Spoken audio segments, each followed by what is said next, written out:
চলো আজ একটা চটজলদি কিছু একটা বানানো যাক। চটজলদি বানানো যায় এমন কিছু ভাবতে ভাবতে মনে পড়লো এগ স্যান্ডউইচ বানানো যেতে পারে। আর ফ্রিজেও দেখলাম ডিম আর ব্রেড পড়ে আছে, তাই জন্য আমি ডিমটাকে সেদ্ধ করে নিয়েছি। এখানটায় ডিমটাকে সেদ্ধ করে নিয়েছি। সেদ্ধ করে নেওয়ার পর ডিমটাকে ভালো করে খোসা ছাড়িয়ে পরিষ্কার করে নিব।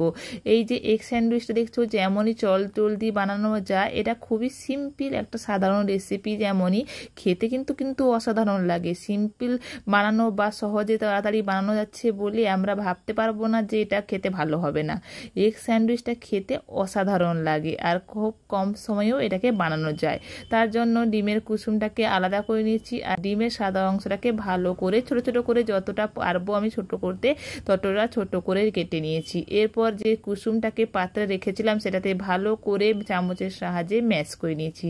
ম্যাশ করে নেওয়ার পর যে সাদা অংশটাকে কেটে রেখেছি সেটাকেও দিয়ে দিয়েছি এখানটায়।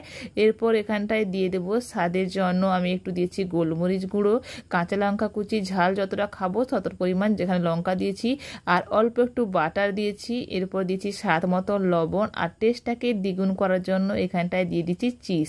চিজটাকে অ্যাভয়েড করলেও কোনো সমস্যা নেই, কিন্তু চিজ দিলে একটু বেশি টেস্ট লাগে, দ্বিগুণ টেস্টটা বেড়ে যায়, তার জন্য এখানটায় আমি চিজটাকে অ্যাড করেছি। এরপর চামচের সাহায্যে ভালো করে মিশিয়ে নিয়েছি। আর এখানটায় ছিল যে ব্রেডটা, আমি এখানে ব্রাউন ব্রেডটা ব্যবহার করছি, আমার কাছে ব্রাউন ব্রেড ছিল, তাই জন্য এখানে নর্মাল ব্রেড দিয়েও বানানো যেতে পারে, কোনো সমস্যা নেই। আমার কাছে ব্রাউন ব্রেডটা ছিল বলেই আমি এটাকে ব্যবহার করেছি। এরপর যে ডিমের যে পুরটা বানিয়ে রেখেছিলাম সেটাকে দিয়ে চামচের সাহায্যে এরকম ভালো করে চেপে চেপে দিয়ে দিচ্ছি, একদম ভর্তি করে দিয়ে দিচ্ছি আমি ডিমের যে পুরটা বানিয়েছিলাম, তাহলে খেতে ভালো লাগবে তার জন্য। এরপর আরেকটা স্লাইস চাপিয়ে দিয়ে বাটারে এপিট ওপিট করে ভালো করে সেঁকে নিলেই আমাদের তৈরি হয়ে যাবে এগ স্যান্ডউইচ। এগ স্যান্ডউইচটা খুবই খেতে ভালো লাগে, আর ভিতরে ভাবটা পুরো ক্রিমি হয়, উপরেরটা বাটার দিয়ে সেঁকে নেওয়ার জন্য খুবই ক্রাঞ্চি হয়। দুপাশে ভালো করে আমি এখানটায় বাটার দিয়েছি, বাটারটার পরিমাণটা একটু বেশি করে দিলে বেশি ক্রাঞ্চি হয় আর খেতেও খুব ভালো লাগে।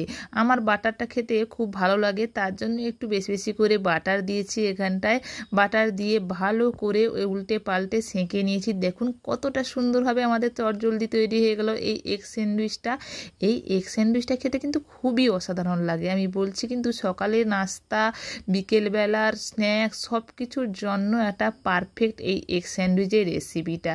কতটা ক্রিমি হয়েছে দেখুন, ভেতরেটা খুবই ক্রিমি হয় খেতেটা, আর উপরেটা খুবই ক্রাঞ্চি।